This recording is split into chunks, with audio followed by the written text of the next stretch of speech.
Chapitre 11. Comment l'assurance et la protection sociale contribuent-elles à la gestion des risques dans les sociétés développées? Tout au long de leur vie, les individus sont soumis à différents risques économiques et sociaux.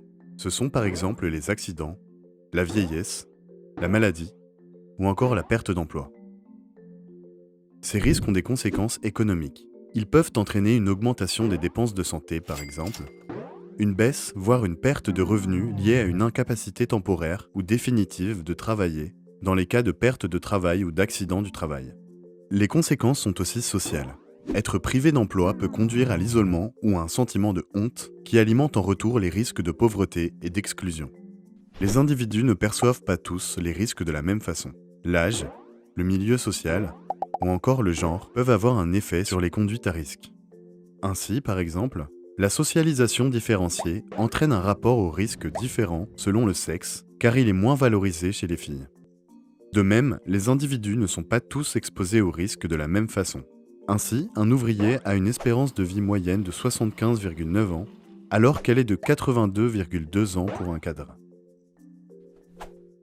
La gestion des risques repose sur 3 grands principes. La prévention, qui agit en amont et peut être individuelle ou collective. La mutualisation, qui consiste à prendre en charge les risques collectivement, à partager les dommages. La diversification, qui consiste à varier ses sources de protection, par exemple par des placements financiers divers pour préparer sa retraite. Outre la famille, plusieurs institutions peuvent gérer les risques.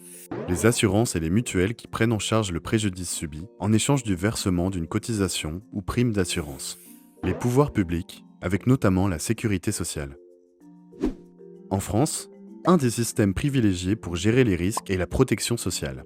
Basée sur le principe de mutualisation, elle met en jeu la solidarité collective nationale puisqu'il y a entraide entre ceux qui subissent un risque et les autres. Par exemple, dans le cas des retraites, ce sont les actifs actuels qui cotisent pour les retraités.